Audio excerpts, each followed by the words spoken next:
Dracula by Bram Stoker 1897 edition. Chapter 1. Jonathan Harker's Journal. The 3rd of May. Bistritz left Munich at 8:35 p.m. on the 1st of May, arriving at Vienna early next morning. Should have arrived at 6:46, but train was an hour late. Budapest seems a wonderful place, from the glimpse which I got of it from the train and the little I could walk through the streets. I feared to go very far from the station, as we had arrived late and would start as near the correct time as possible. The impression I had was that we were leaving the west and entering the east, the most western of splendid bridges over the Danube, which is here of noble width and depth, took us among the traditions of Turkish rule. We left in pretty good time, and came after nightfall to Klausenburg. Here I stopped for the night at the Hotel Royal. I had for dinner, or rather supper, a chicken done up some way with red pepper, which was very good but thirsty. Mem. Get recipe for Mina. I asked the waiter, and he said it was called paprika hendel, and that, as it was a national dish, I should be able to get it anywhere along the Carpathians. I found my smattering of German very useful here. Indeed, I don't know how I should be able to get on without it. Having had some time at my disposal when in London, I had visited the British Museum, and made search among the books and maps in the library regarding Transylvania. It had struck me that some foreknowledge of the country could hardly fail to have some importance in dealing with a nobleman of that country. I find that the district he named is in the extreme east of the country, just on the borders of 3 states, Transylvania, Moldavia, and Bukovina, in the midst of the Carpathian Mountains, one of the wildest and least known portions of Europe. I was not able to light on any map or work giving the exact locality of the Castle Dracula, as there are no maps of this country as yet to compare with our own Ordnance Survey maps, but I found that Bistritz, the post town named by Count Dracula, is a fairly well-known place. I shall enter here some of my notes, as they may refresh my memory when I talk over my travels with Mina. In the population of Transylvania there are 4 distinct nationalities, Saxons in the south, and mixed with them the Wallachs, who are the descendants of the Dacians, Magyars in the west, and Szekelys in the east and north. I am going among the latter, who claim to be descended from Attila and the Huns. This may be so, for when the Magyars conquered the country in the 11th century they found the Huns settled in it. I read that every known superstition in the world is gathered into the horseshoe of the Carpathians, as if it were the center of some sort of imaginative whirlpool. If so, my stay may be very interesting. Mem, I must ask the Count all about them. I did not sleep well, though my bed was comfortable enough, for I had all sorts of queer dreams. There was a dog howling all night under my window, which may have had something to do with it, or it may have been the paprika, for I had to drink up all the water in my carafe, and was still thirsty. Towards morning I slept and was wakened by the continuous knocking at my door, so I guess I must have been sleeping soundly then. I had for breakfast more paprika, and a sort of porridge of maize flour which they said was mamaliga, an eggplant stuffed with forcemeat, a very excellent dish, which they call implatata. Mem, get recipe for this also. I had to hurry breakfast, for the train started a little before 8, or rather it ought to have done so, for after rushing to the station at 7:30 I had to sit in the carriage for more than an hour before we began to move. It seems to me that the further east you go the more unpunctual are the trains. What ought they to be in China? All day long we seemed to dawdle through a country which was full of beauty of every kind. Sometimes we saw little towns or castles on the top of steep hills such as we see in old missals. Sometimes we ran by rivers and streams which seemed from the wide stony margin on each side of them to be subject to great floods. It takes a lot of water, and running strong, to sweep the outside edge of a river clear. At every station there were groups of people, sometimes crowds, and in all sorts of attire. Some of them were just like the peasants at home or those I saw coming through France and Germany, with short jackets, and round hats, and homemade trousers, but others were very picturesque. The women looked pretty, except when you got near them, but they were very clumsy about the waist. They had all full white sleeves of some kind or other, and most of them had big belts with a lot of strips of something fluttering from them like the dresses in a ballet, but of course there were petticoats under them. The strangest figures we saw were the Slovaks, who were more barbarian than the rest, with their big cowboy hats, great baggy dirty white trousers, white linen shirts, and enormous heavy leather belts, nearly a foot wide, all studded over with brass nails. They wore high boots, with their trousers tucked into them, and had long black hair and heavy black moustaches. They are very picturesque, but do not look prepossessing. On the stage they would be set down at once as some old oriental band of brigands. They are, however, I am told, very harmless and rather wanting in natural self-assertion. It was on the dark side of twilight when we got to Bistritz, which is a very interesting old place.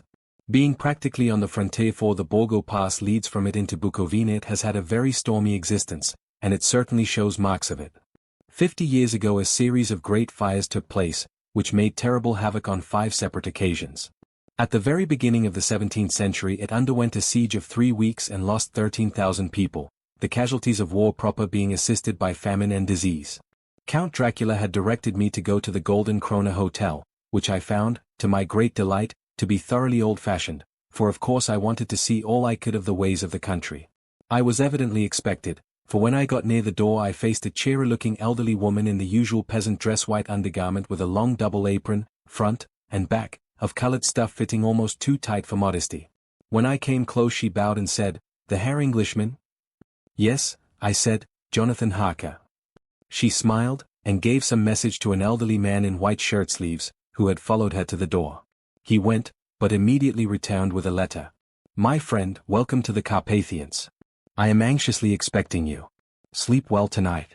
At 3 tomorrow the diligence will start for Bukovina, a place on it is kept for you. At the Borgo Pass my carriage will await you and will bring you to me. I trust that your journey from London has been a happy one, and that you will enjoy your stay in my beautiful land. Your friend, Dracula." 4 May I found that my landlord had got a letter from the Count, directing him to secure the best place on the coach for me, but on making inquiries as to details he seemed somewhat reticent, and pretended that he could not understand my German. This could not be true, because up to then he had understood it perfectly. At least, he answered my questions exactly as if he did. He and his wife, the old lady who had received me, looked at each other in a frightened sort of way. He mumbled out that the money had been sent in a letter, and that was all he knew. When I asked him if he knew Count Dracula, and could tell me anything of his castle, both he and his wife crossed themselves, and, saying that they knew nothing at all, simply refused to speak further. It was so near the time of starting that I had no time to ask anyone else, for it was all very mysterious and not by any means comforting. Just before I was leaving, the old lady came up to my room and said in a hysterical way, "Must you go? Oh, young Herr, must you go?" She was in such an excited state that she seemed to have lost her grip of what German she knew, and mixed it all up with some other language which I did not know at all. I was just able to follow her by asking many questions. When I told her that I must go at once, and that I was engaged on important business, she asked again, "Do you know what day it is?" I answered that it was the 4th of May. She shook her head as she said again, "Oh, yes. I know that. I know that, but do you know what day it is?" On my saying that I did not understand, she went on, "It is the eve of St. George's Day. Do you not know that tonight, when the clock strikes midnight, all the evil things in the world will have full sway? Do you know where you are going, and what you are going to?" She was in such evident distress that I tried to comfort her, but without effect. Finally, she went down on her knees and implored me not to go, at least to wait a day or 2 before starting. It was all very ridiculous, but I did not feel comfortable. However, there was business to be done, and I could allow nothing to interfere with it.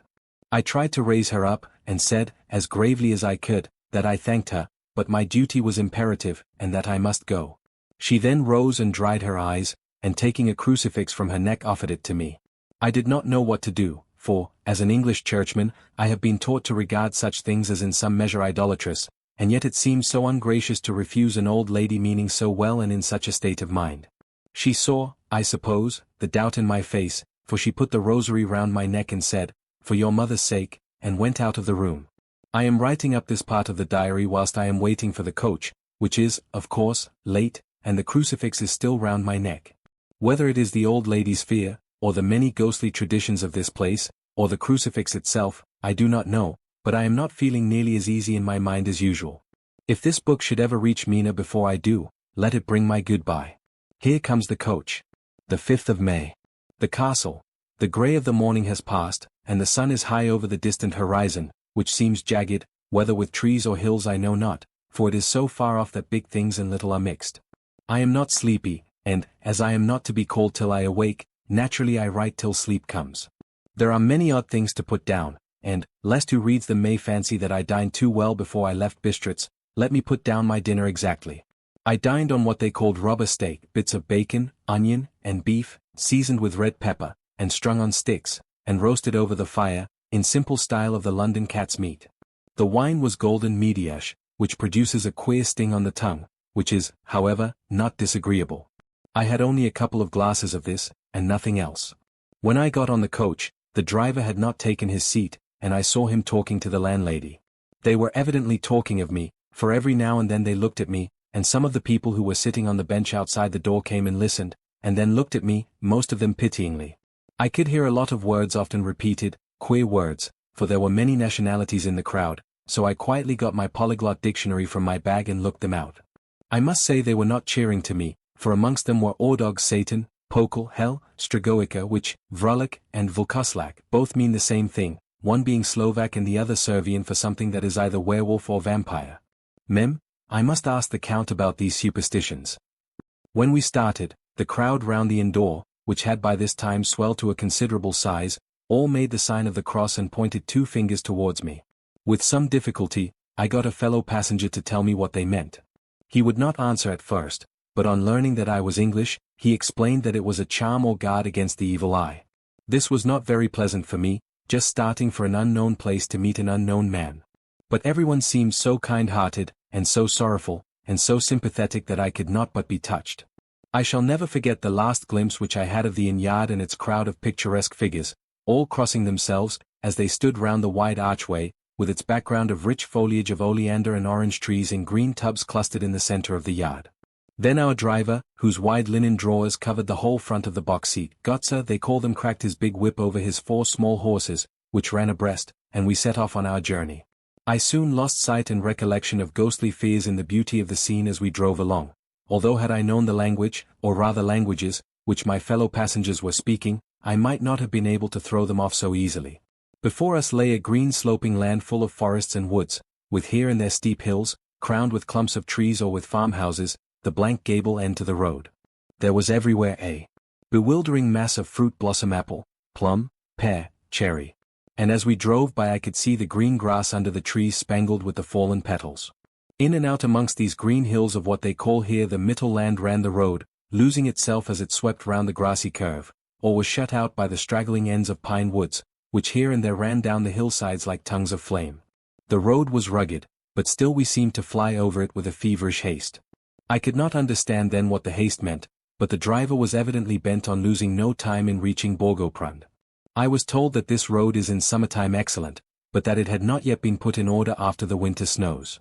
In this respect it is different from the general run of roads in the Carpathians, for it is an old tradition that they are not to be kept in too good order.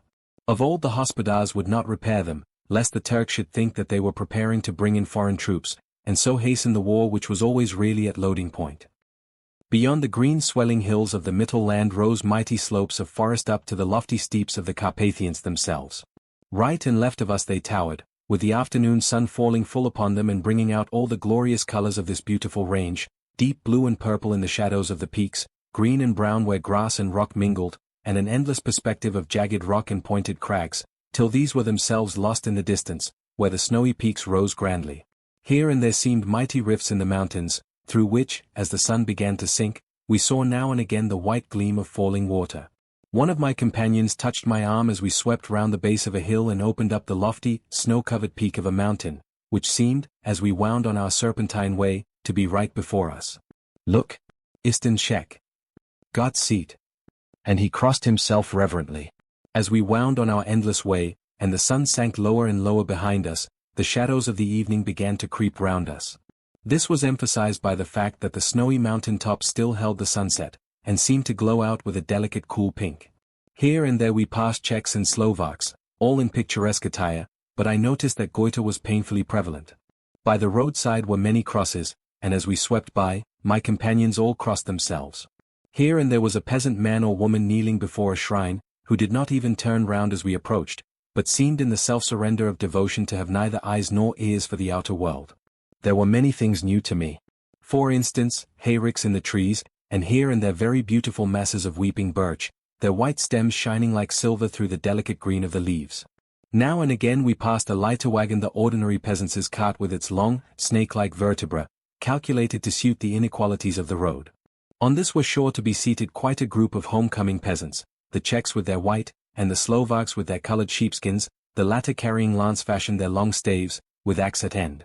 As the evening fell it began to get very cold, and the growing twilight seemed to merge into one dark mistiness. The gloom of the trees, oak, beech, and pine, though in the valleys which ran deep between the spurs of the hills, as we ascended through the pass, the dark firs stood out here and there against the background of late-laying snow. Sometimes, as the road was cut through the pine woods that seemed in the darkness to be closing down upon us, great masses of grayness which here and there bestrewed the trees, produced a peculiarly weird and solemn effect, which carried on the thoughts and grim fancies engendered earlier in the evening, when the falling sunset threw into strange relief the ghost-like clouds which amongst the Carpathians seemed to wind ceaselessly through the valleys. Sometimes the hills were so steep that, despite our driver's haste, the horses could only go slowly. I wished to get down and walk up them, as we do at home, but the driver would not hear of it. "No, no," he said. "You must not walk here. The dogs are too fierce." And then he added, with what he evidently meant for grim pleasantry, for he looked round to catch the approving smile of the rest, "and you may have enough of such matters before you go to sleep." The only stop he would make was a moment's pause to light his lamps. When it grew dark there seemed to be some excitement amongst the passengers, and they kept speaking to him, one after the other, as though urging him to further speed. He lashed the horses unmercifully with his long whip, and with wild cries of encouragement urged them on to further exertions.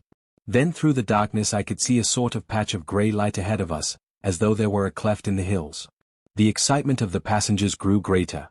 The crazy coach rocked on its great leather springs, and swayed like a boat tossed on a stormy sea. I had to hold on. The road grew more level, and we appeared to fly along. Then the mountains seemed to come nearer to us on each side and to frown down upon us. We were entering on the Borgo Pass. One by one several of the passengers offered me gifts, which they pressed upon me with an earnestness which would take no denial. These were certainly of an odd and varied kind, but each was given in simple good faith, with a kindly word, and a blessing, and that same strange mixture of fair-meaning movements which I had seen outside the hotel at Bistritz, the sign of the cross and the guard against the evil eye. Then, as we flew along, the driver leaned forward, and on each side the passengers, craning over the edge of the coach, peered eagerly into the darkness.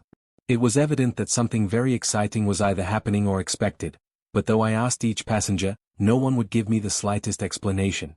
This state of excitement kept on for some little time. And at last we saw before us the pass opening out on the eastern side.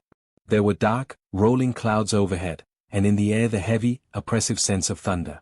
It seemed as though the mountain range had separated two atmospheres, and that now we had got into the thunderous one. I was now myself looking out for the conveyance which was to take me to the Count. Each moment I expected to see the glare of lamps through the blackness, but all was dark.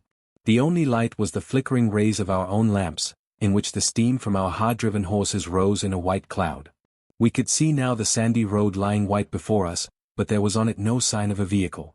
The passengers drew back with a sigh of gladness, which seemed to mock my own disappointment. I was already thinking what I had best do, when the driver, looking at his watch, said to the others something which I could hardly hear. It was spoken so quietly and in so low a tone, I thought it was an hour less than the time. Then turning to me, he spoke in German worse than my own. "There is no carriage here. The Herr is not expected after all.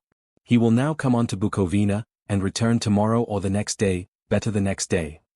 Whilst he was speaking the horses began to neigh and snort and plunge wildly, so that the driver had to hold them up. Then, amongst a chorus of screams from the peasants and a universal crossing of themselves, a calèche, with 4 horses, drove up behind us, overtook us, and drew up beside the coach. I could see from the flash of our lamps as the rays fell on them, that the horses were coal-black and splendid animals. They were driven by a tall man, with a long brown beard and a great black hat, which seemed to hide his face from us. I could only see the gleam of a pair of very bright eyes, which seemed red in the lamplight, as he turned to us. He said to the driver, "You are early tonight, my friend." The man stammered in reply, the English Herr was in a hurry. To which the stranger replied, "That is why, I suppose, you wished him to go on to Bukovina. You cannot deceive me, my friend. I know too much, and my horses are swift." As he spoke he smiled, and the lamplight fell on a hard-looking mouth, with very red lips and sharp-looking teeth, as white as ivory. One of my companions whispered to another the line from Burger's Lenore. "Den die Toten reiten schnell." For the dead travel fast. The strange driver evidently heard the words, for he looked up with a gleaming smile. The passenger turned his face away, at the same time putting out his 2 fingers and crossing himself. "Give me the Herr's luggage," said the driver, and with exceeding alacrity my bags were handed out and put in the calèche. Then I descended from the side of the coach, as the calèche was close alongside. the driver helping me with a hand which caught my arm in a grip of steel. His strength must have been prodigious. Without a word he shook his reins, the horses turned, and we swept into the darkness of the pass. As I looked back I saw the steam from the horses of the coach by the light of the lamps, and projected against it the figures of my late companions crossing themselves. Then the driver cracked his whip and called to his horses, and off they swept on their way to Bukovina. As they sank into the darkness I felt a strange chill, and a lonely feeling come over me. But a cloak was thrown over my shoulders, and a rug across my knees, and the driver said in excellent German, "The night is chill, mein Herr, and my master the Count bade me take all care of you. There is a flask of Slivovitz, the plum brandy of the country, underneath the seat, if you should require it." I did not take any, but it was a comfort to know it was there all the same. I felt a little strangely, and not a little frightened. I think had there been any alternative I should have taken it, instead of prosecuting that unknown night journey. The carriage went at a hard pace straight along, then we made a complete turn and went along another straight road. It seemed to me that we were simply going over and over the same ground again, and so I took note of some salient point, and found that this was so. I would have liked to have asked the driver what this all meant, but I really feared to do so, for I thought that, placed as I was, any protest would have had no effect in case there had been an intention to delay. By and by, however, as I was curious to know how time was passing, I struck a match, and by its flame looked at my watch. It was within a few minutes of midnight. This gave me a sort of shock, for I suppose the general superstition about midnight was increased by my recent experiences. I waited with a sick feeling of suspense. Then a dog began to howl somewhere in a farmhouse far down the road, a long, agonized wailing, as if from fear. The sound was taken up by another dog, and then another, till, borne on the wind which now sighed softly through the pass, a wild howling began, which seemed to come from all over the country, as far as the imagination could grasp it through the gloom of the night. At the first howl the horses began to strain and rear, but the driver spoke to them soothingly, and they quieted down, but shivered and sweated as though after a runaway from sudden fright. Then, far off in the distance, from the mountains on each side of us began a louder and a sharper howling, that of wolves, which affected both the horses and myself in the same way. For I was minded to jump from the calèche and run, whilst they reared again and plunged madly, so that the driver had to use all his great strength to keep them from bolting. In a few minutes, however, my own ears got accustomed to the sound, and the horses so far became quiet that the driver was able to descend and to stand before them. He petted and soothed them, and whispered something in their ears, as I have heard of horse-tamers doing, and with extraordinary effect, for under his caresses they became quite manageable again, though they still trembled. The driver again took his seat, and shaking his reins, started off at a great pace. This time, after going to the far side of the pass, he suddenly turned down a narrow roadway which ran sharply to the right. Soon we were hemmed in with trees, which in places arched right over the roadway till we passed as through a tunnel. And again great frowning rocks guarded us boldly on either side. Though we were in shelter, we could hear the rising wind, for it moaned and whistled through the rocks, and the branches of the trees crashed together as we swept along. It grew colder and colder still, and fine, powdery snow began to fall, so that soon we and all around us were covered with a white blanket. The keen wind still carried the howling of the dogs, though this grew fainter as we went on our way. The baying of the wolves sounded nearer and nearer, as though they were closing round on us from every side. I grew dreadfully afraid, and the horses shared my fear. The driver, however, was not in the least disturbed. He kept turning his head to left and right, but I could not see anything through the darkness. Suddenly, away on our left I saw a faint flickering blue flame. The driver saw it at the same moment. He at once checked the horses, and, jumping to the ground, disappeared into the darkness.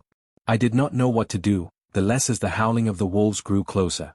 But while I wondered, the driver suddenly appeared again, and without a word took his seat, and we resumed our journey. I think I must have fallen asleep and kept dreaming of the incident, for it seemed to be repeated endlessly, and now looking back, it is like a sort of awful nightmare. Once the flame appeared so near the road, that even in the darkness around us I could watch the driver's motions. He went rapidly to where the blue flame arose. It must have been very faint, for it did not seem to illumine the place around it at all, and gathering a few stones, formed them into some device. Once there appeared a strange optical effect. When he stood between me and the flame he did not obstruct it, for I could see its ghostly flicker all the same. This startled me, but as the effect was only momentary, I took it that my eyes deceived me straining through the darkness. Then for a time there were no blue flames, and we sped onwards through the gloom, with the howling of the wolves around us, as though they were following in a moving circle. At last there came a time when the driver went further afield than he had yet gone, and during his absence, the horses began to tremble worse than ever and to snort and scream with fright. I could not see any cause for it, for the howling of the wolves had ceased altogether. But just then the moon, sailing through the black clouds, appeared behind the jagged crest of a beetling, pine-clad rock, and by its light I saw around us a ring of wolves, with white teeth and lolling red tongues, with long, sinewy limbs and shaggy hair. They were 100 times more terrible in the grim silence which held them than even when they howled. For myself, I felt a sort of paralysis of fear. It is only when a man feels himself face to face with such horrors that he can understand their true import. All at once the wolves began to howl as though the moonlight had had some peculiar effect on them. The horses jumped about and reared, and looked helplessly round with eyes that rolled in a way painful to see. But the living ring of terror encompassed them on every side, and they had perforce to remain within it. I called to the coachman to come, for it seemed to me that our only chance was to try to break out through the ring and to aid his approach. I shouted and beat the side of the cailloche, hoping by the noise to scare the wolves from the side, so as to give him a chance of reaching the trap. How he came there, I know not, but I heard his voice raised in a tone of imperious command, and looking towards the sound, saw him stand in the roadway. As he swept his long arms, as though brushing aside some impalpable obstacle, the wolves fell back and back further still. Just then a heavy cloud passed across the face of the moon, so that we were again in darkness.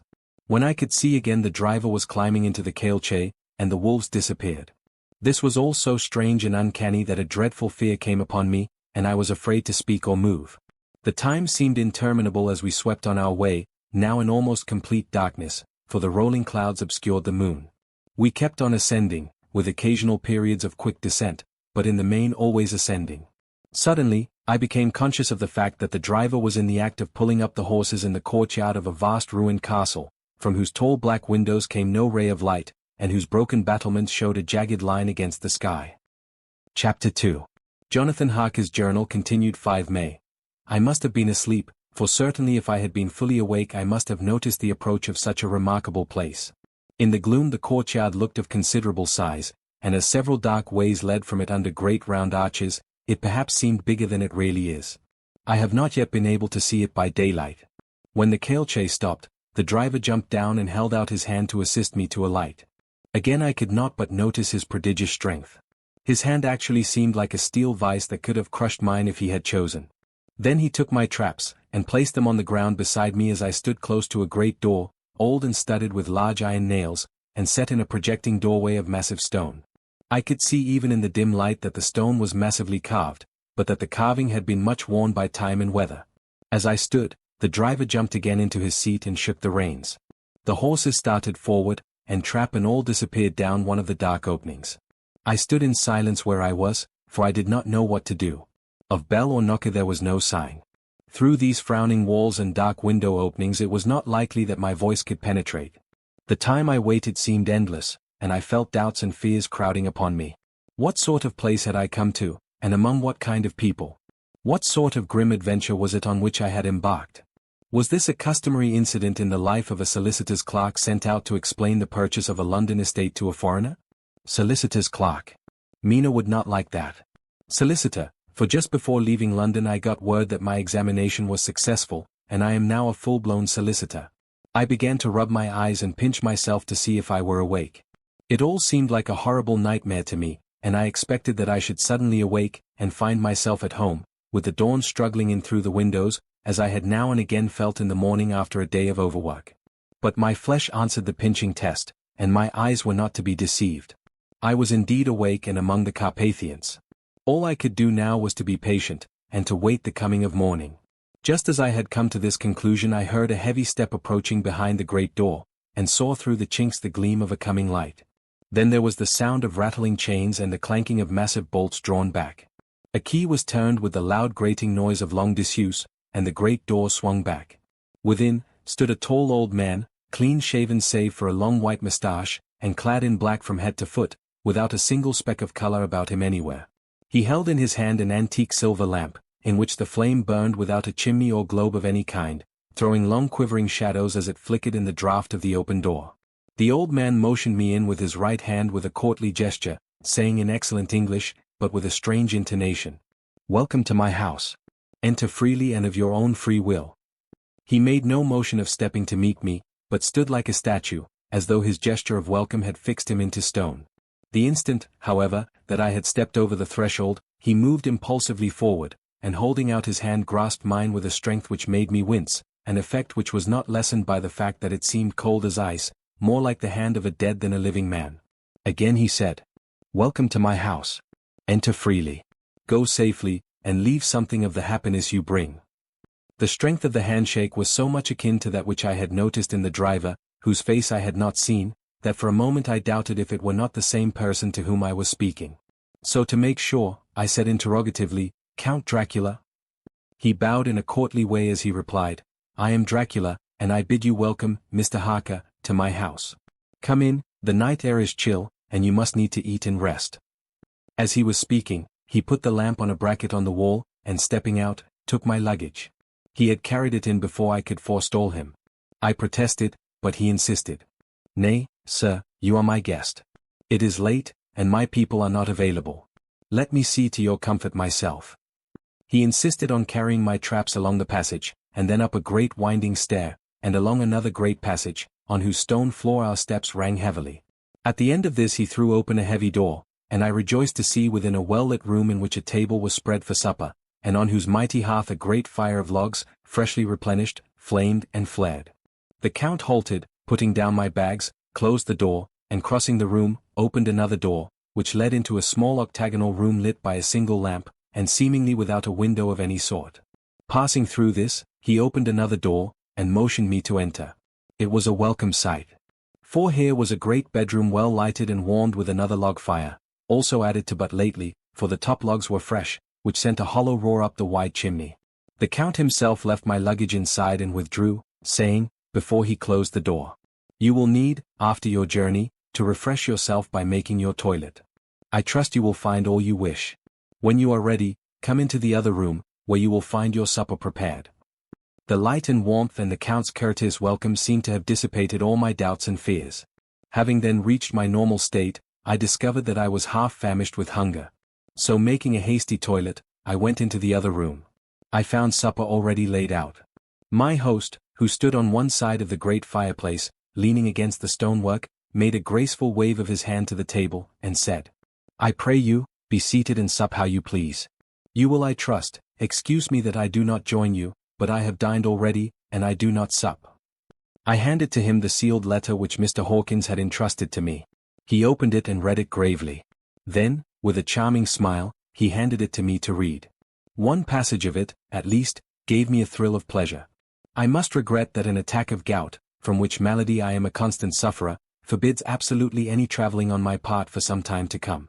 But I am happy to say I can send a sufficient substitute, one in whom I have every possible confidence. He is a young man, full of energy and talent in his own way, and of a very faithful disposition. He is discreet and silent, and has grown into manhood in my service. He shall be ready to attend on you when you will during his stay, and shall take your instructions in all matters." The Count himself came forward and took off the cover of a dish, and I fell to at once on an excellent roast chicken. This, with some cheese and a salad and a bottle of old Tokai, of which I had 2 glasses, was my supper. During the time I was eating it the Count asked me many questions as to my journey, and I told him by degrees all I had experienced. By this time I had finished my supper, and by my host's desire had drawn up a chair by the fire and begun to smoke a cigar which he offered me, at the same time excusing himself that he did not smoke. I had now an opportunity of observing him, and found him of a very marked physiognomy. His face was a very strong, aquiline, with high bridge of the thin nose and peculiarly arched nostrils, with lofty domed forehead, and hair growing scantily round the temples but profusely elsewhere. His eyebrows were very massive, almost meeting over the nose, and with bushy hair that seemed to curl in its own profusion. The mouth, so far as I could see it under the heavy moustache, was fixed and rather cruel-looking, with peculiarly sharp white teeth. These protruded over the lips, whose remarkable ruddiness showed astonishing vitality in a man of his years. For the rest, his ears were pale, and at the tops extremely pointed. The chin was broad and strong, and the cheeks firm though thin. The general effect was one of extraordinary pallor. Hitherto I had noticed the backs of his hands as they lay on his knees in the firelight, and they had seemed rather white and fine. But seeing them now close to me, I could not but notice that they were rather coarse, broad, with squat fingers. Strange to say, there were hairs in the center of the palm. The nails were long and fine, and cut to a sharp point. As the Count leaned over me and his hands touched me, I could not repress a shudder. It may have been that his breath was rank, but a horrible feeling of nausea came over me, which, do what I would, I could not conceal. The Count, evidently noticing it, drew back. And with a grim sort of smile, which showed more than he had yet done his protuberant teeth, sat himself down again on his own side of the fireplace. We were both silent for a while, and as I looked towards the window I saw the first dim streak of the coming dawn. There seemed a strange stillness over everything. But as I listened, I heard as if from down below in the valley the howling of many wolves. The Count's eyes gleamed, and he said, "Listen to them, the children of the night. What music they make." Seeing, I suppose, some expression in my face strange to him, he added, "Ah, sir, you dwellers in the city cannot enter into the feelings of the hunter."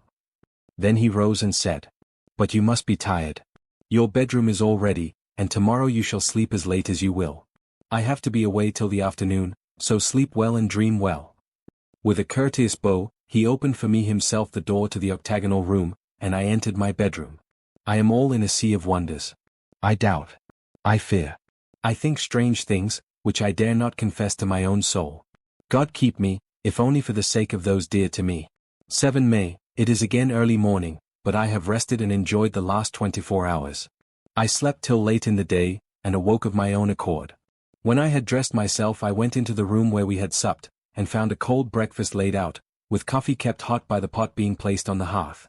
There was a card on the table, on which was written, "I have to be absent for a while. Do not wait for me. D." I set to and enjoyed a hearty meal. When I had done, I looked for a bell, so that I might let the servants know I had finished, but I could not find one. There are certainly odd deficiencies in the house, considering the extraordinary evidences of wealth which are round me. The table service is of gold, and so beautifully wrought that it must be of immense value. The curtains and upholstery of the chairs and sofas and the hangings of my bed are of the costliest and most beautiful fabrics, and must have been of fabulous value when they were made, for they are centuries old, though in excellent order. I saw something like them in Hampton Court, but they were worn and frayed and moth-eaten. But still in none of the rooms is there a mirror. There is not even a toilet glass on my table, and I had to get the little shaving glass from my bag before I could either shave or brush my hair. I have not yet seen a servant anywhere, or heard a sound near the castle except the howling of wolves. Some time after I had finished my meal, I do not know whether to call it breakfast or dinner, for it was between 5 and 6 o'clock when I had it. I looked about for something to read, for I did not like to go about the castle until I had asked the Count's permission. There was absolutely nothing in the room, book, newspaper, or even writing materials, so I opened another door in the room and found a sort of library. The door opposite mine I tried, but found locked. In the library I found, to my great delight, a vast number of English books, whole shelves full of them, and bound volumes of magazines and newspapers. A table in the center was littered with English magazines and newspapers, though none of them were of very recent date. The books were of the most varied kind: history, geography, politics, political economy, botany, geology, law, all relating to England and English life and customs and manners. There were even such books of reference as the London Directory, the Red and Blue Books, Whitaker's Almanac, the Army and Navy lists, and it somehow gladdened my heart to see it, the Law List. Whilst I was looking at the books, the door opened, and the Count entered. He saluted me in a hearty way, and hoped that I had had a good night's rest. Then he went on. "I am glad you found your way in here, for I am sure there is much that will interest you. These companions," and he laid his hand on some of the books, "have been good friends to me, and for some years past, ever since I had the idea of going to London, have given me many, many hours of pleasure. Through them I have come to know your great England, and to know her is to love her. I long to go through the crowded streets of your mighty London, to be in the midst of the whirl and rush of humanity, to share its life, its change, its death, and all that makes it what it is. But alas! As yet I only know your tongue through books. To you, my friend, I look that I know it to speak." "But, Count," I said, "you know and speak English thoroughly." He bowed gravely. "I thank you, my friend, for your all too flattering estimate, but yet I fear that I am but a little way on the road I would travel. True, I know the grammar and the words, but yet I know not how to speak them." "Indeed," I said, "you speak excellently." "Not so," he answered. "Well, I know that, did I move and speak in your London, none there are who would not know me for a stranger. That is not enough for me. Here I am noble. I am a boyar. The common people know me, and I am master. But a stranger in a strange land, he is no one. Men know him not, and to know not is to care not for. I am content if I am like the rest, so that no man stops if he sees me, or pauses in his speaking if he hears my words. Ha, ha! A stranger. I have been so long master that I would be master still, or at least that none other should be master of me. You come to me not alone as agent of my friend Peter Hawkins, of Exeter, to tell me all about my new estate in London. You shall, I trust, rest here with me a while, so that by our talking I may learn the English intonation. And I would that you tell me when I make error, even of the smallest, in my speaking. I am sorry that I had to be away so long today, but you will, I know, forgive one who has so many important affairs in hand. Of course I said all I could about being willing, and asked if I might come into that room when I chose. He answered, yes, certainly, and added, you may go anywhere you wish in the castle, except where the doors are locked, where of course you will not wish to go. There is reason that all things are as they are, and did you see with my eyes and know with my knowledge, you would perhaps better understand. I said I was sure of this, and then he went on. We are in Transylvania, and Transylvania is not England. Our ways are not your ways, and there shall be to you many strange things. Nay, from what you have told me of your experiences already, you know something of what strange things there may be. This led to much conversation, and as it was evident that he wanted to talk, if only for talking's sake, I asked him many questions regarding things that had already happened to me or come within my notice. Sometimes he sheered off the subject, or turned the conversation by pretending not to understand, but generally he answered all I asked most frankly. Then as time went on, and I had got somewhat bolder, I asked him of some of the strange things of the preceding night, as for instance, why the coachman went to the places where he had seen the blue flames. He then explained to me that it was commonly believed that on a certain night of the year, last night, in fact, when all evil spirits are supposed to have unchecked sway, a blue flame is seen over any place where treasure has been concealed. That treasure has been hidden, he went on, in the region through which you came last night, there can be but little doubt. For it was the ground fought over for centuries by the Wallachian, the Saxon, and the Turk. Why, there is hardly a foot of soil in all this region that has not been enriched by the blood of men, patriots or invaders.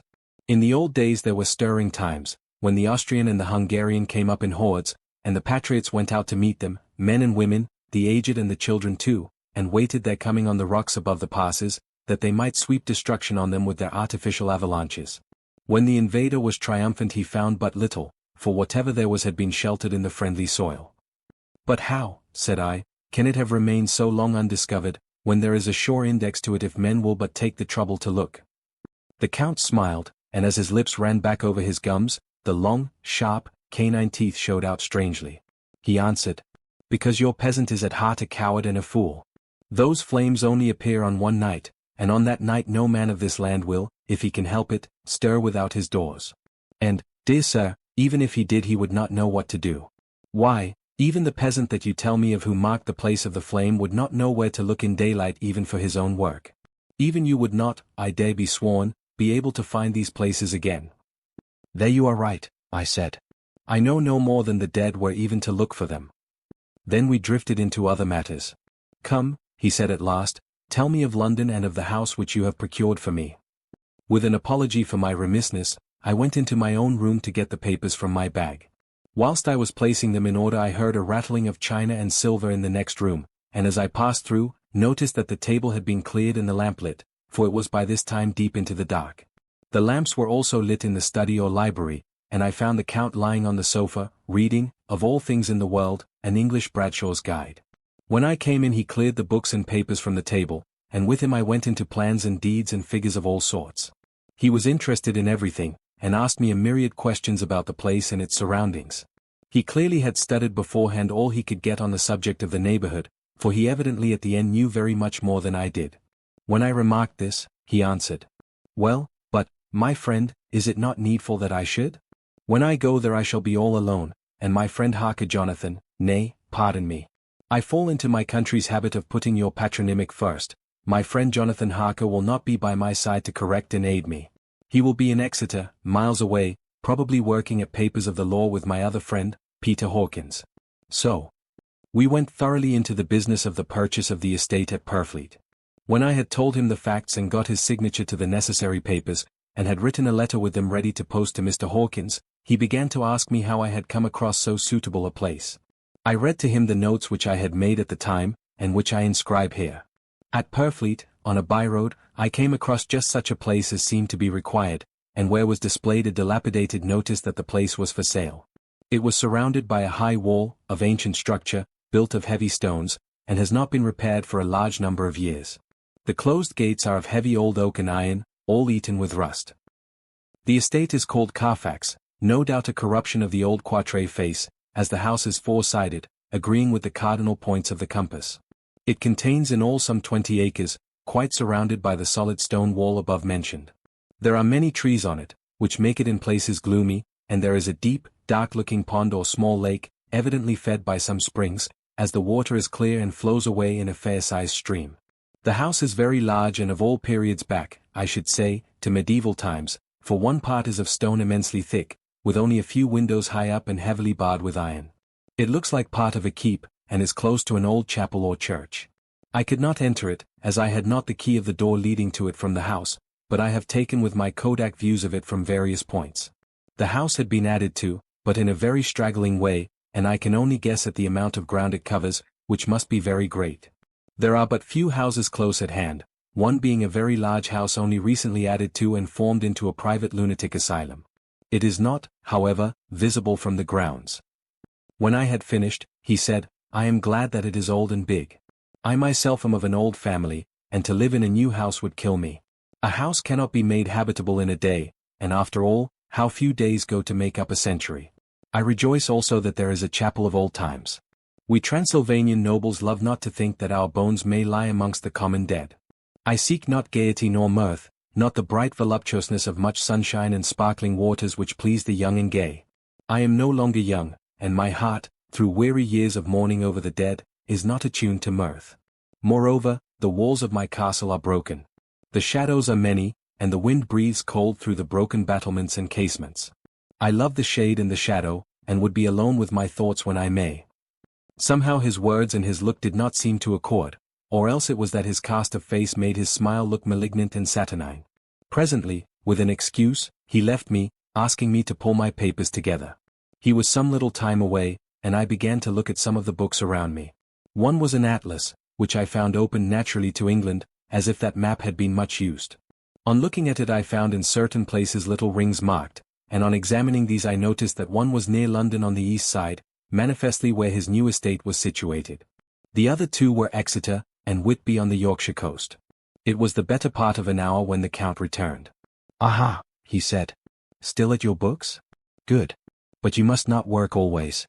Come. I am informed that your supper is ready." He took my arm, and we went into the next room, where I found an excellent supper ready on the table.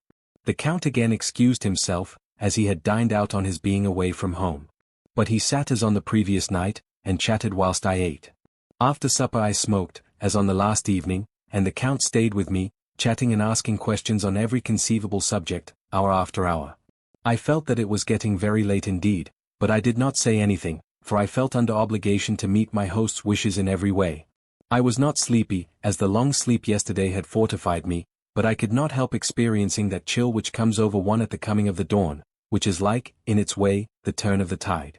They say that people who are near death die generally at the change to dawn or at the turn of the tide. Anyone who has when tired, and tied as it were to his post, experienced this change in the atmosphere can well believe it. All at once we heard the crow of the cock coming up with preternatural shrillness through the clear morning air. Count Dracula, jumping to his feet, said, "Why, there is the morning again. How remiss I am to let you stay up so long. You must make your conversation regarding my dear new country of England less interesting, so that I may not forget how time flies by us," and with a courtly bow, he quickly left me. I went into my room and drew the curtains, but there was little to notice. My window opened into the courtyard, all I could see was the warm grey of quickening sky. So I pulled the curtains again, and have written of this day. 8 May, I began to fear as I wrote in this book that I was getting too diffuse. But now I am glad that I went into detail from the first, for there is something so strange about this place and all in it that I cannot but feel uneasy. I wish I was safe out of it, or that I had never come. It may be that this strange night existence is telling on me, but would that that were all. If there were anyone to talk to I could bear it, but there is no one. I have only the Count to speak with, and he I fear I am myself the only living soul within the place. Let me be prosaic so far as facts can be. It will help me to bear up, and imagination must not run riot with me. If it does, I am lost. Let me say at once how I stand, or seem to. I only slept a few hours when I went to bed, and feeling that I could not sleep any more, got up. I had hung my shaving glass by the window, and was just beginning to shave. Suddenly I felt a hand on my shoulder, and heard the Count's voice saying to me, "Good morning." I started, for it amazed me that I had not seen him, since the reflection of the glass covered the whole room behind me. In starting I had cut myself slightly, but did not notice it at the moment. Having answered the Count's salutation, I turned to the glass again to see how I had been mistaken. This time there could be no error, for the man was close to me, and I could see him over my shoulder. But there was no reflection of him in the mirror. The whole room behind me was displayed, but there was no sign of a man in it, except myself. This was startling, and coming on the top of so many strange things, was beginning to increase that vague feeling of uneasiness which I always have when the Count is near. But at the instant I saw that the cut had bled a little, and the blood was trickling over my chin. I laid down the razor, turning as I did so half round to look for some sticking plaster. When the Count saw my face, his eyes blazed with a sort of demoniac fury, and he suddenly made a grab at my throat. I drew away and his hand touched the string of beads which held the crucifix. It made an instant change in him, for the fury passed so quickly that I could hardly believe that it was ever there. "Take care," he said, "take care how you cut yourself. It is more dangerous than you think in this country." Then seizing the shaving glass, he went on, "And this is the wretched thing that has done the mischief. It is a foul bauble of man's vanity. Away with it." And opening the window with one wrench of his terrible hand, he flung out the glass, which was shattered into 1,000 pieces on the stones of the courtyard far below. Then he withdrew without a word. It is very annoying, for I do not see how I am to shave, unless in my watch case or the bottom of the shaving pot, which is fortunately of metal. When I went into the dining room, breakfast was prepared, but I could not find the Count anywhere. So I breakfasted alone. It is strange that as yet I have not seen the Count eat or drink. He must be a very peculiar man. After breakfast I did a little exploring in the castle. I went out on the stairs, and found a room looking towards the south. The view was magnificent, and from where I stood there was every opportunity of seeing it. The castle is on the very edge of a terrific precipice. A stone falling from the window would fall 1,000 feet without touching anything. As far as the eye can reach is a sea of green tree tops, with occasionally a deep rift where there is a chasm. Here and there are silver threads where the rivers wind in deep gorges through the forests. But I am not in heart to describe beauty, for when I had seen the view I explored further. Doors, doors, doors everywhere, and all locked and bolted. In no place save from the windows in the castle walls is there an available exit. The castle is a veritable prison, and I am a prisoner. Chapter 3. Jonathan Harker's journal continued. When I found that I was a prisoner, a sort of wild feeling came over me. I rushed up and down the stairs, trying every door and peering out of every window I could find, but after a little the conviction of my helplessness overpowered all other feelings. When I look back after a few hours I think I must have been mad for the time, for I behaved much as a rat does in a trap. When, however, the conviction had come to me that I was helpless, I sat down quietly as I have ever done anything in my life, and began to think over what was best to be done. I am thinking still, and as yet have come to no definite conclusion. Of one thing only am I certain. That it is no use making my ideas known to the Count. He knows well that I am imprisoned, and as he has done it himself, and has doubtless his own motives for it, he would only deceive me if I trusted him fully with the facts. So far as I can see, my only plan will be to keep my knowledge and my fears to myself, and my eyes open. I am, I know, either being deceived, like a baby, by my own fears, or else I am in desperate straits, and if the latter be so, I need, and shall need, all my brains to get through. I had hardly come to this conclusion when I heard the great door below shut, and knew that the Count had returned. He did not come at once into the library, so I went cautiously to my own room and found him making the bed. This was odd, but only confirmed what I had all along thought, that there are no servants in the house. When later I saw him through the chink of the hinges of the door laying the table in the dining room, I was assured of it.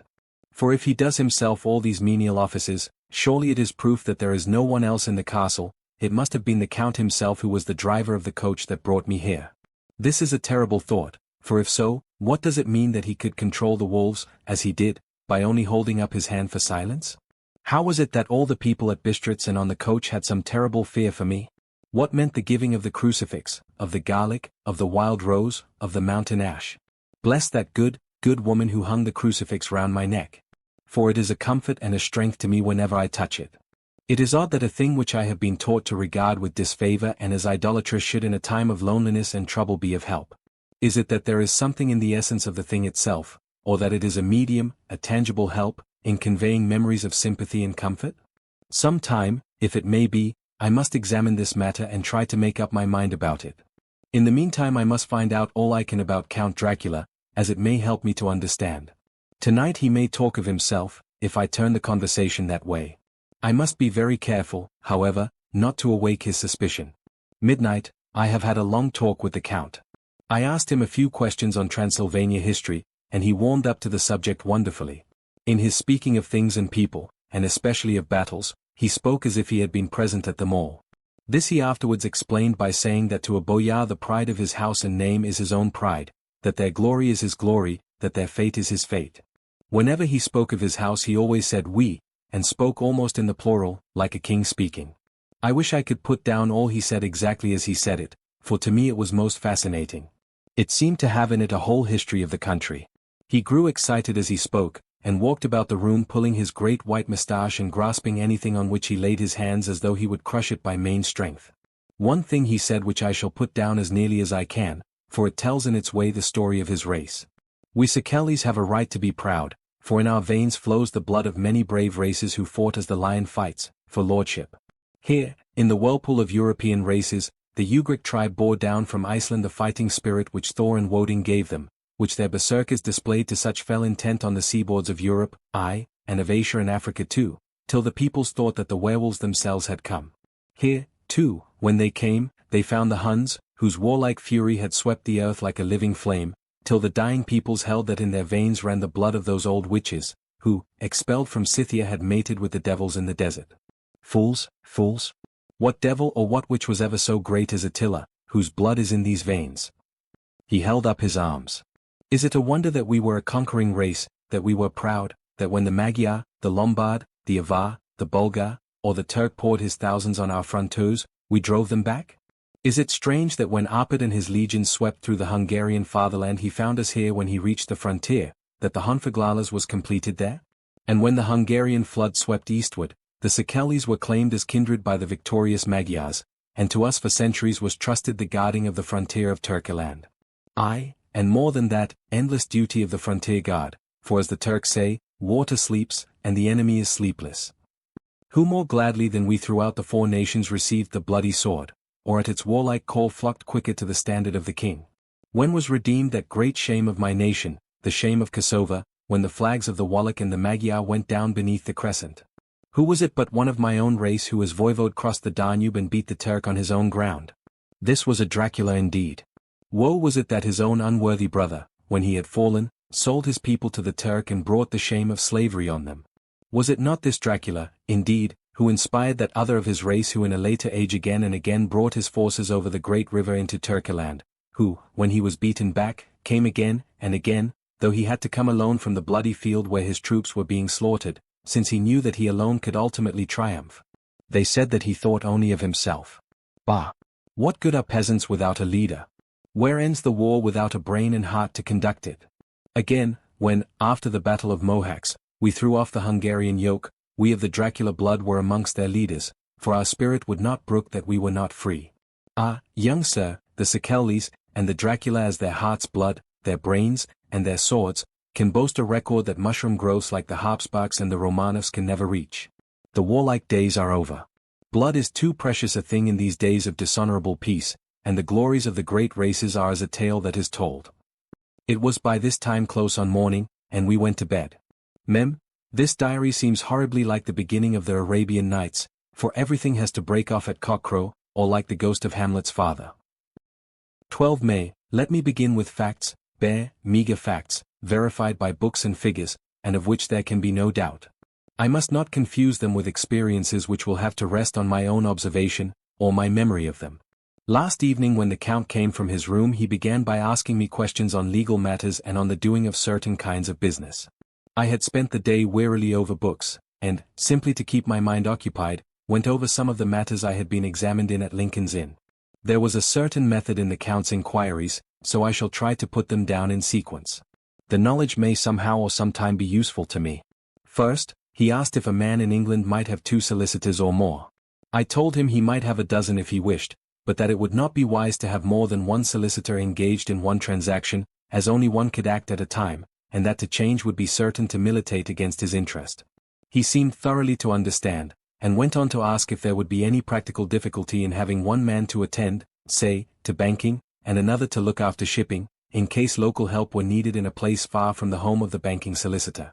I asked to explain more fully, so that I might not by any chance mislead him, so he said, "I shall illustrate. Your friend and mine, Mr. Peter Hawkins, from under the shadow of your beautiful cathedral at Exeter, which is far from London, buys for me through your good self my place at London." Good.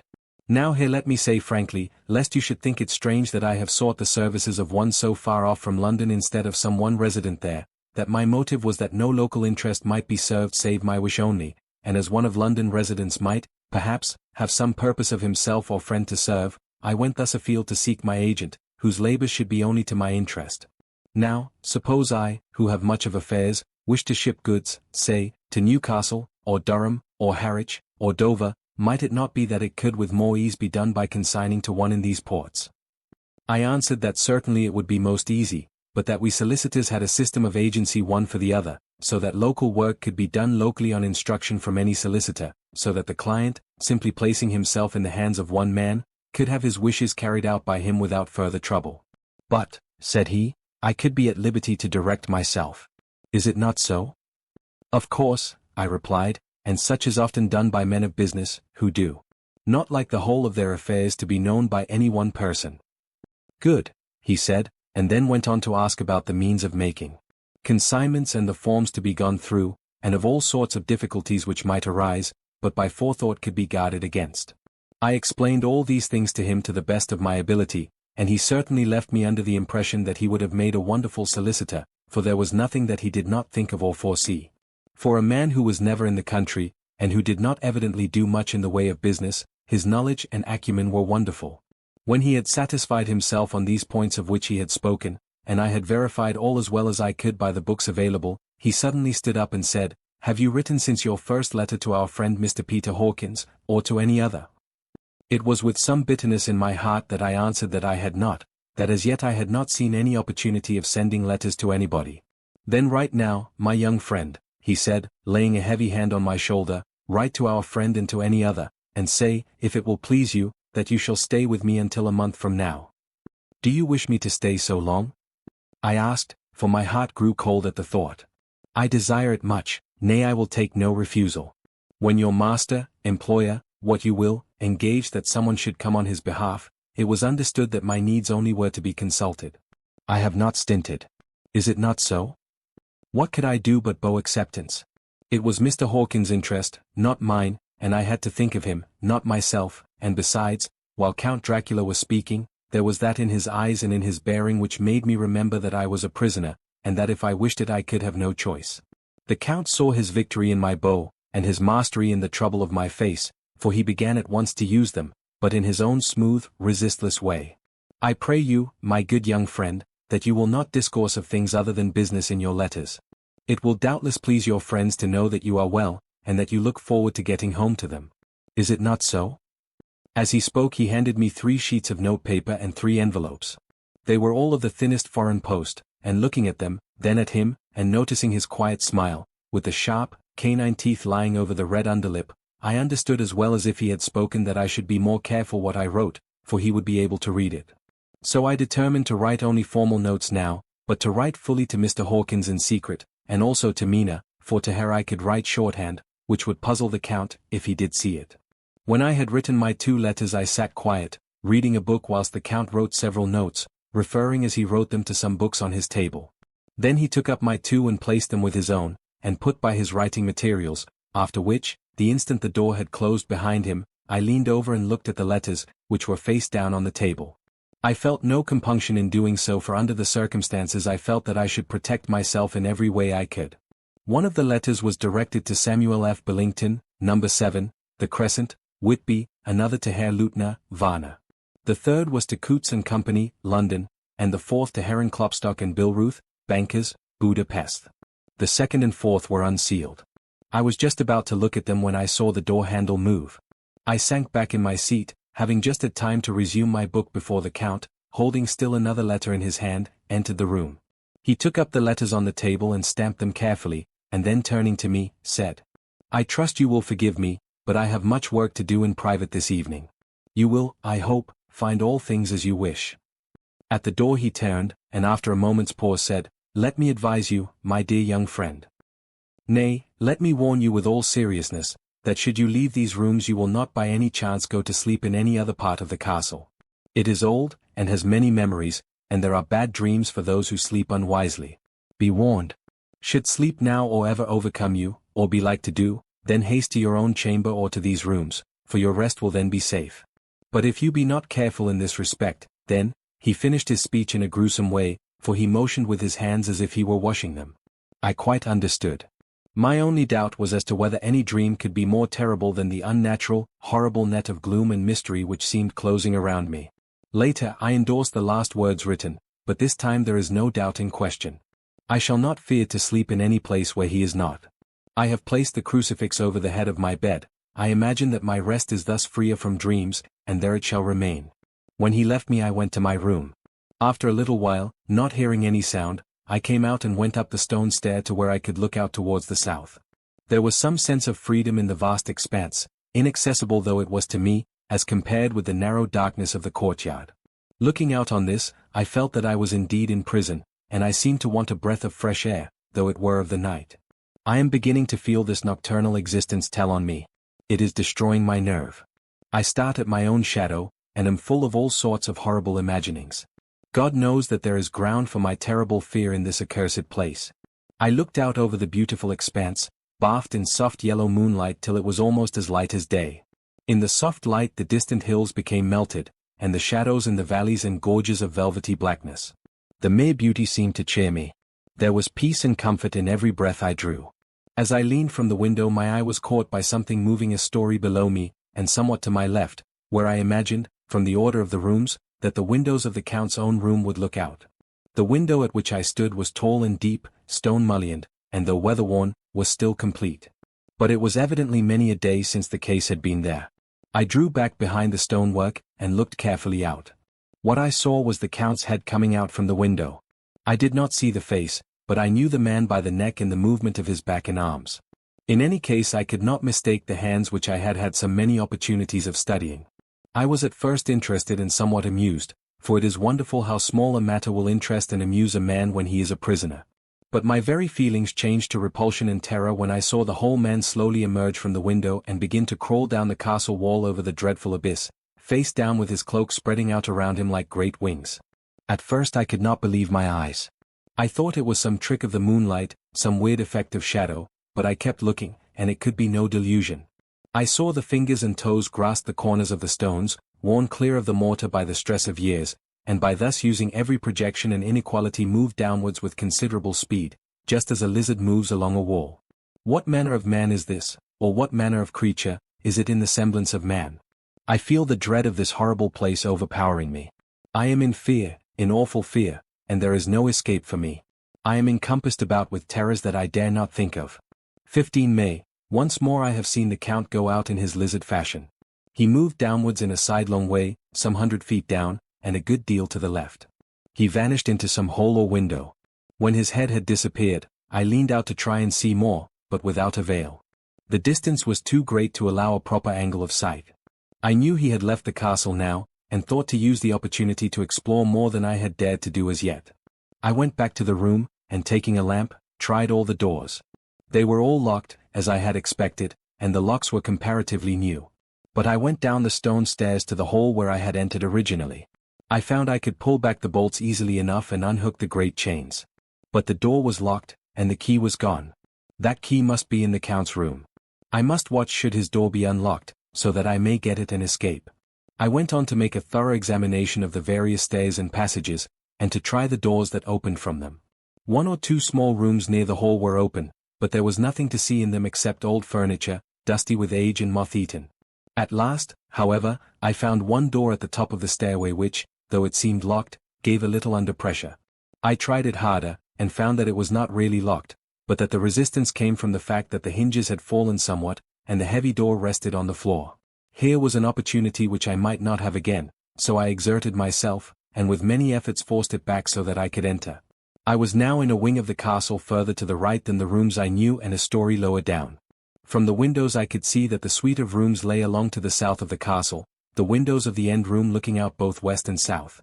On the latter side, as well as to the former, there was a great precipice. The castle was built on the corner of a great rock, so that on 3 sides it was quite impregnable, and great windows were placed here where sling, or bow, or culverin could not reach, and consequently light and comfort, impossible to a position which had to be guarded, were secured. To the west was a great valley, and then, rising far away, great jagged mountain fastnesses, rising peak on peak, the sheer rock studded with mountain ash and thorn, whose roots clung in cracks and crevices and crannies of the stone. This was evidently the portion of the castle occupied by the ladies in bygone days, for the furniture had more an air of comfort than any I had seen. The windows were curtainless, and the yellow moonlight, flooding in through the diamond panes, enabled one to see even colors, whilst it softened the wealth of dust which lay over all and disguised in some measure the ravages of time and moth. My lamp seemed to be of little effect in the brilliant moonlight, but I was glad to have it with me, for there was a dread loneliness in the place which chilled my heart and made my nerves tremble. Still, it was better than living alone in the rooms which I had come to hate from the presence of the Count, and after trying a little to school my nerves, I found a soft quietude come over me. Here I am, sitting at a little oak table where in old times possibly some fair lady sat to pen, with much thought and many blushes, her ill-spelt love letter, and writing in my diary in shorthand all that has happened since I closed it last. It is the 19th century up to date with a vengeance. And yet, unless my senses deceive me, the old centuries had, and have, powers of their own which mere modernity cannot kill. Later, the morning of 16 May, God preserve my sanity, for to this I am reduced. Safety and the assurance of safety are things of the past. Whilst I live on here there is but one thing to hope for, that I may not go mad, if, indeed, I be not mad already. If I be sane, then surely it is maddening to think that of all the foul things that lurk in this hateful place the Count is the least dreadful to me, that to him alone I can look for safety, even though this be only whilst I can serve his purpose. Great God! Merciful God, let me be calm, for out of that way lies madness indeed. I begin to get new lights on certain things which have puzzled me. Up to now I never quite knew what Shakespeare meant when he made Hamlet say, "My tablets. Quick, my tablets. 'Tis meet that I put it down," etc., for now, feeling as though my own brain were unhinged or as if the shock had come which must end in its undoing, I turned to my diary for repose. The habit of entering accurately must help to soothe me. The Count's mysterious warning frightened me at the time. It frightens me more not when I think of it, for in the future he has a fearful hold upon me. I shall fear to doubt what he may say. When I had written in my diary and had fortunately replaced the book and pen in my pocket I felt sleepy. The Count's warning came into my mind, but I took pleasure in disobeying it. The sense of sleep was upon me, and with it the obstinacy which sleep brings as outrider. The soft moonlight soothed, and the wide expanse without gave a sense of freedom which refreshed me. I determined not to return tonight to the gloom-haunted rooms, but to sleep here, where, of old, ladies had sat and sung and lived sweet lives whilst their gentle breasts were sad for their menfolk away in the midst of remorseless wars. I drew a great couch out of its place near the corner, so that as I lay, I could look at the lovely view to east and south, and unthinking of and uncaring for the dust, composed myself for sleep. I suppose I must have fallen asleep. I hope so, but I fear, for all that followed was startlingly real, so real that now sitting here in the broad, full sunlight of the morning, I cannot in the least believe that it was all sleep. I was not alone.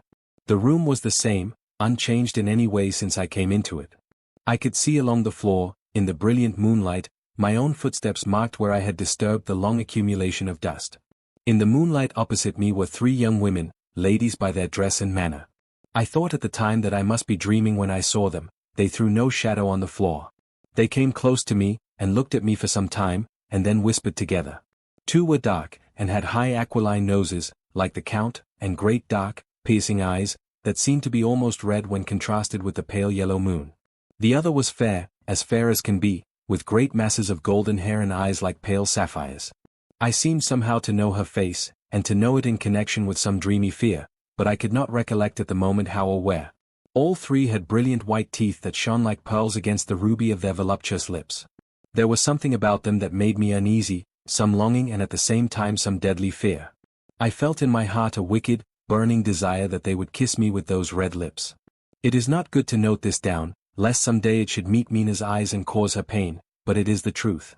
They whispered together, and then they all three laughed, such a silvery, musical laugh, but as hard as though the sound never could have come through the softness of human lips. It was like the intolerable, tingling sweetness of water glasses when played on by a cunning hand. The fair girl shook her head coquettishly, and the other two urged her on. One said, "Go on. You are first, and we shall follow. Yours is the right to begin." The other added, "He is young and strong. There are kisses for us all." I lay quiet, looking out from under my eyelashes in an agony of delightful anticipation. The fair girl advanced and bent over me till I could feel the movement of her breath upon me. Sweet it was in one sense, honey-sweet, and sent the same tingling through the nerves as her voice, but with a bitter underlying the sweet, a bitter offensiveness, as one smells in blood. I was afraid to raise my eyelids, but looked out and saw perfectly under the lashes. The girl went on her knees, and bent over me, simply gloating. There was a deliberate voluptuousness which was both thrilling and repulsive, and as she arched her neck she actually licked her lips like an animal, till I could see in the moonlight the moisture shining on the scarlet lips and on the red tongue as it lapped the white sharp teeth.